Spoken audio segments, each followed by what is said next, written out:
Chega. Silêncio, vira para frente.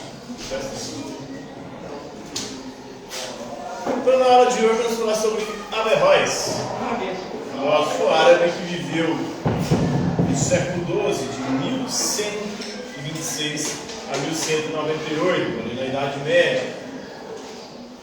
E ele vai defender a seguinte posição: filosofia e religião não são incompatíveis. Ou, se a gente traduzir para os dias atuais, ciência e religião não são incompatíveis. Por que não são incompatíveis? Porque as duas tratam de questões diferentes. Elas se tornam incompatíveis quando a gente não admite as verdades filosóficas ou científicas, ou não admite as teorias filosóficas e científicas baseado em textos sagrados. Ele vai dizer que textos sagrados não buscam transmitir uma verdade científico-filosófica, mas uma verdade religiosa, teológica, poética. Então, os livros sagrados não querem nos descrever o mundo, mas sim nos ensinar como ir para o céu. Então, eles ensinam o que nós devemos fazer para sermos boas pessoas, para sermos salvos, para merecermos a salvação. Na Bíblia não tem nenhuma descrição científica de coisa alguma. E tudo que lá há que contradiz a ciência ou a filosofia é porque aquilo é uma verdade mítica, poética, religiosa, não científica. Não quer dizer que literalmente as coisas aconteceram daquela forma.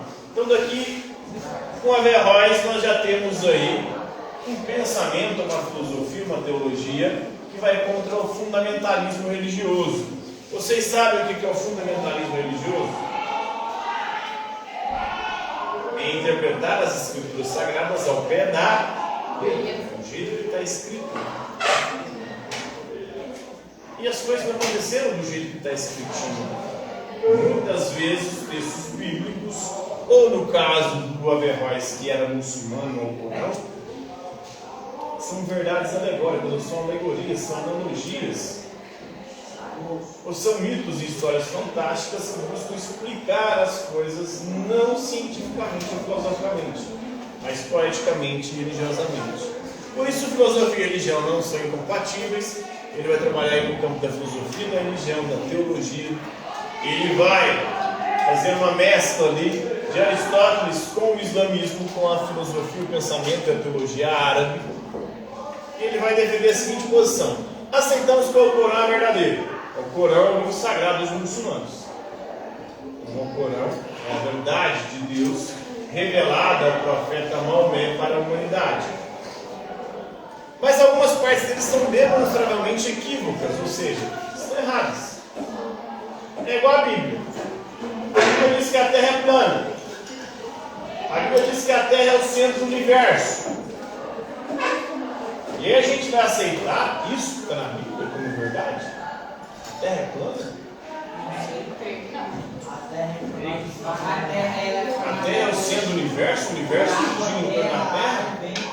A Terra é formada de medalhão, de rosto. Tem um buraco. Ela tem um fogo. Então, quando há uma incompatibilidade entre o que está na Bíblia e o que a ciência e a filosofia diz, se for algo científico e filosófico, a ciência e a filosofia têm razão. Porque a Bíblia não é um livro de ciência, não é um livro de filosofia, é um livro religioso, de teologia, que busca transmitir a verdade de Deus através da poesia, de forma poética. Então o texto é uma verdade poética, os textos sagrados. O Corão, a Bíblia, deve ser interpretado pelo raciocínio filosófico. Você deve interpretar aquilo de forma poética e não literal. Se você levar o pé na letra que está escrito, isso é chamado de fundamentalismo religioso. Quando lá diz que a Terra é plana, que a Terra é o centro do universo, que Deus mandou e Josué foi e parou o sol, ou que havia seres outros.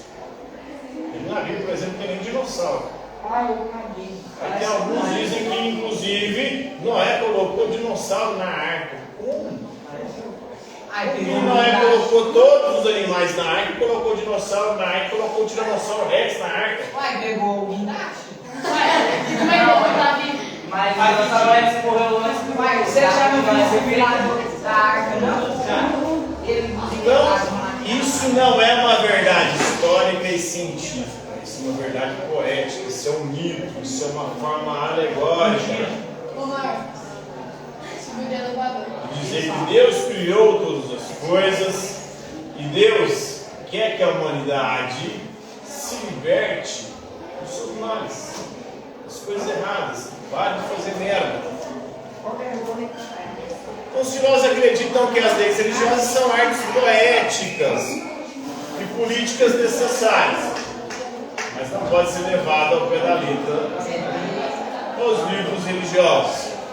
Ele vai defender, junto com Aristóteles, que há um intelecto imortal, mas não há uma alma individual, existe uma alma coletiva. E por isso ele foi considerado herege pelos muçulmanos e pelos cristãos também. Por quê? Para os cristãos e para os muçulmanos há uma alma individual, inclusive será julgada no juízo final. E aí vai para o céu ou para o inferno. Para ele havia um intelecto imortal, mas um intelecto comum, uma inteligência compartilhada, uma alma compartilhada. Os averroístas posteriores vão discordar de Averroes em alguns pontos, mas continuar a defender a sua ideia central de que filosofia e religião não são incompatíveis, pelo contrário, são complementares. A Igreja Católica vai assumir, e a religião cristã, em boa parte também, essa mesma posição. Razão e fé são como duas asas. Se o ser humano quiser voar só com a fé, com a asa, só não tem jeito. Não precisa da razão, precisa da filosofia e da ciência. A fé é importante, mas a ciência e a filosofia também. E não são incompatíveis. Quando há aparentemente uma incompatibilidade, é por conta de uma interpretação errada no texto sagrado. Alguns muçulmanos não veem a filosofia como um tópico legítimo de estudo no século XII. Sempre houve esse B.O. entre a filosofia e a teologia, entre a filosofia e a religião. Entre os cristãos, ali quando o início do cristianismo começa, alguns pensadores cristãos a introduzir a filosofia na teologia, os padres da igreja, os patriarcas, e Santo Agostinho, Justino Mártir, Tertuliano e outros filósofos e teólogos da patrística. A mesma coisa acontece entre os muçulmanos, né? Mas o Averroes argumentou que era essencial envolver-se aí com a religião de modo crítico e filosófico. Nós não podemos levar a religião e os textos religiosos ao pé da letra.